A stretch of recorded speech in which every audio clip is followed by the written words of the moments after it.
Okay, double replacement reactions. Page 15 and a half, which is going to give you the Solubility Rules chart, pages 18, 19, and 20 in your package. So when I think of double replacement, what I think of it is, as a switch partners reaction. So, I always think of like the school dance, right? So, you have person A and B that are dancing. And one of them is going to be a metal, a cation. And the other is going to be a non-metal, an anion, right? And then you have C and D that are also dancing, right? C being a metal, a cation, and D being the anion. Or, sorry, I guess I wrote non over here. It wouldn't matter, they're the same thing.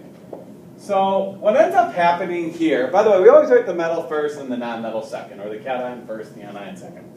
So what ends up happening here is they just switch. So what ends up happening now is metal A ends up dancing with non-metal B.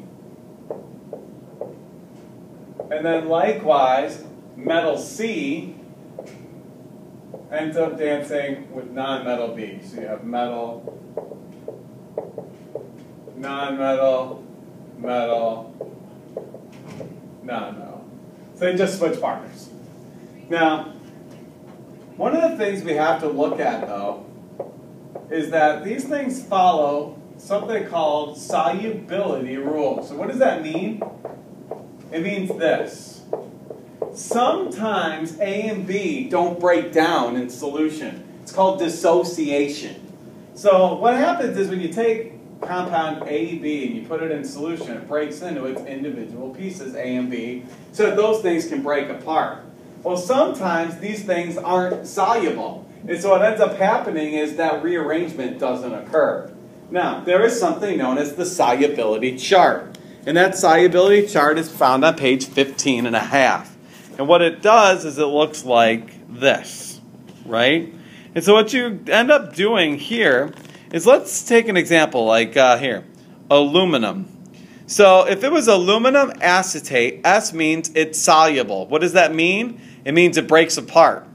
And by the way, you see across the top, soluble, slightly soluble, and insoluble, decomposes in water, okay? So, most things, aluminum is soluble, soluble, soluble, soluble, nothing. But then eventually you get like aluminum hydroxide. Well, if you try to do something, a double replacement reaction with aluminum hydroxide, because it's insoluble, it won't break apart. Therefore, what happens is no reaction when you try to do a double replacement. So, just like on other things, the best way to teach this is to do some examples. So let's go ahead and do some. Alrighty, so reaction, I'm going to go on page 19 right now. I'm going to do reaction number 1. So what we have is we have calcium hydroxide. That's written appropriately because +2, -1, there's 2 of them. Reacts with phosphoric acid, so H3PO4. So you have a metal, non-metal, you have 2 of them, but you still have metal and non-metal, 3 metals and a non-metal phosphate, right? So this is something where potentially they would want to switch partners. Now you got to ask yourself, are all the substances soluble? So what you do is calcium hydroxide. So you go find calcium on here, and you go over to where it says hydroxide. And what I find is calcium hydroxide is insoluble, right? Insoluble. Therefore, right now, it won't matter what the phosphoric acid does, because if this won't break apart, they can't switch partners. Therefore, number 1, the answer, no reaction. Let's go ahead and do number 2 now. Number 2 says,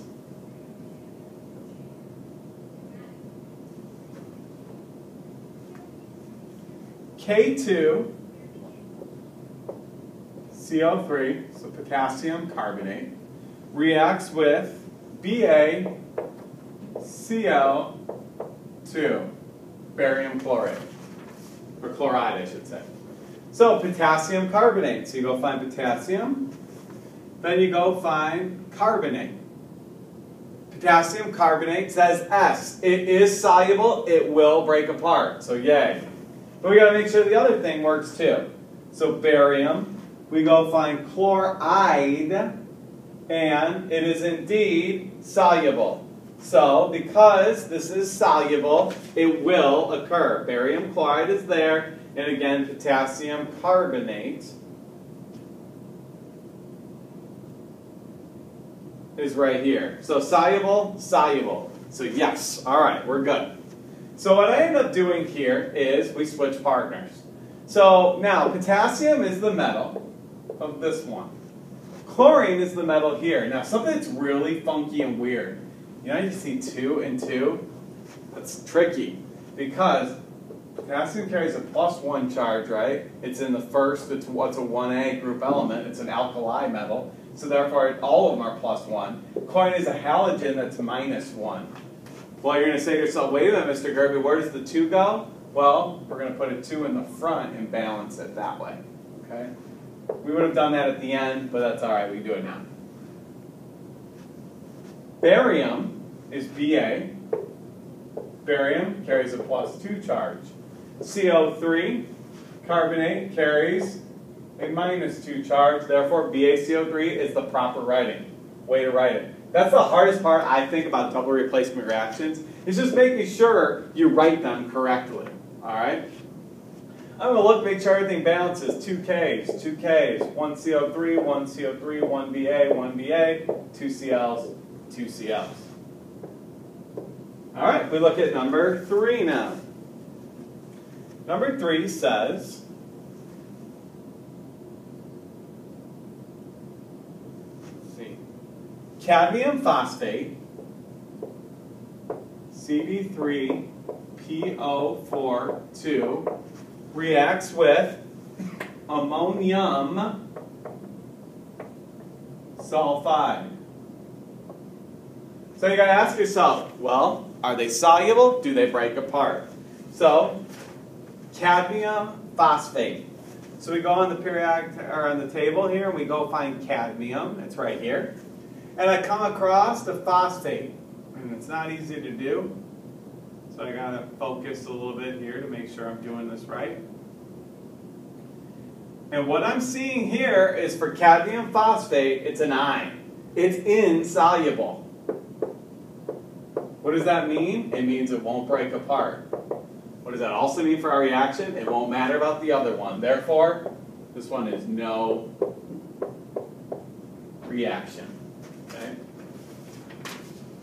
Number 4. Keep going.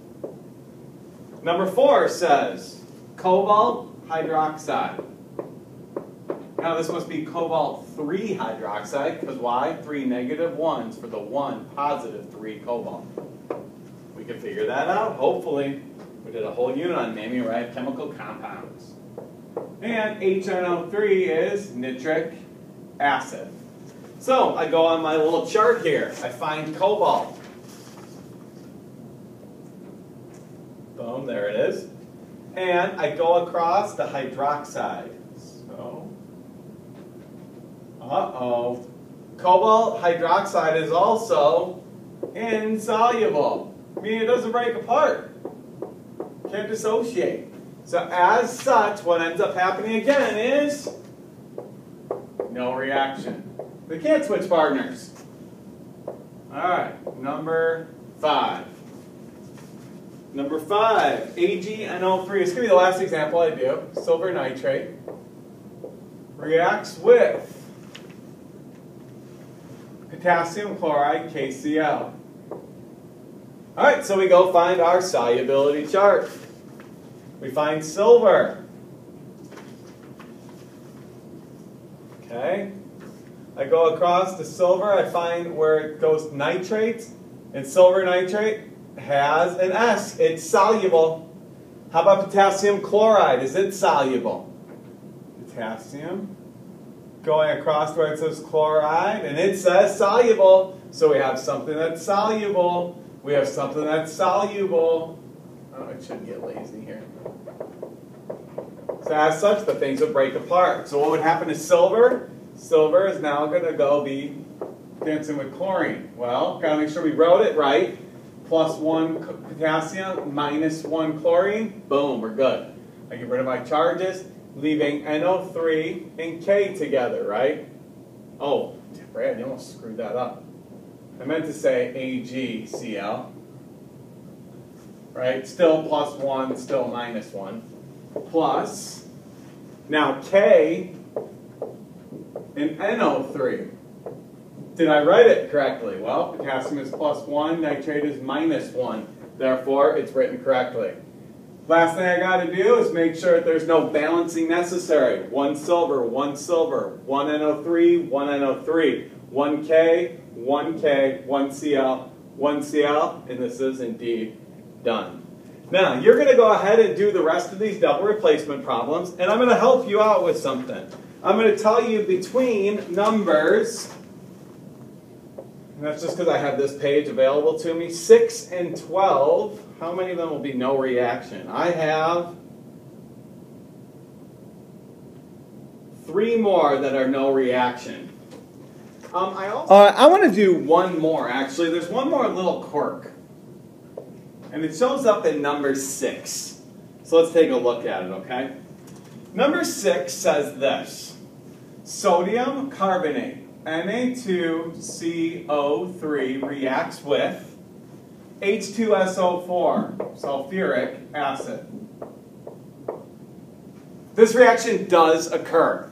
So what ends up happening here is you end up making Na2SO4 because Na ends up with SO4 +1 +1 for the -2 of sulfate. And hydrogen ends up being with CO3. Well, HCO3 isn't correct because +1 -2, right? So this is H2CO3.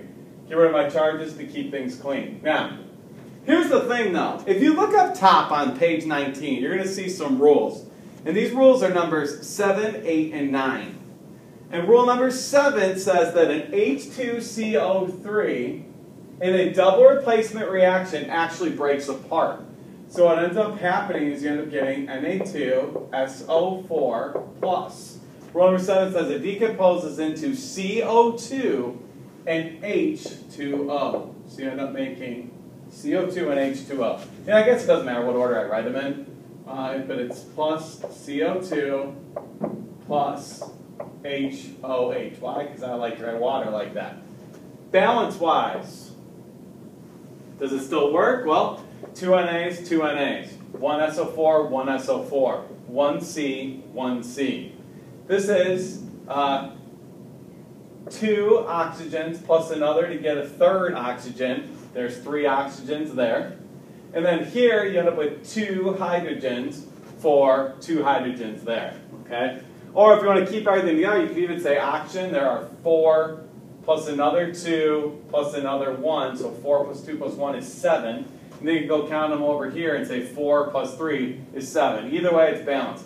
But the big thing I wanted to point out was this rule number 7 thing right here. Again, this is rule number 7 on page 19. This is not on that solubility chart. So what I will do is I'm probably going to go ahead and give these to you. Now, I think it's also on the solubility chart. What you would do is you go look for, yeah, it says carbonate, and it breaks down. But I'll give you those rules 7, 8, and 9 for a test or a quiz. I just will. Just ask me for them and I will. Okay? That's number 6, double replacement. The rest of them are yours.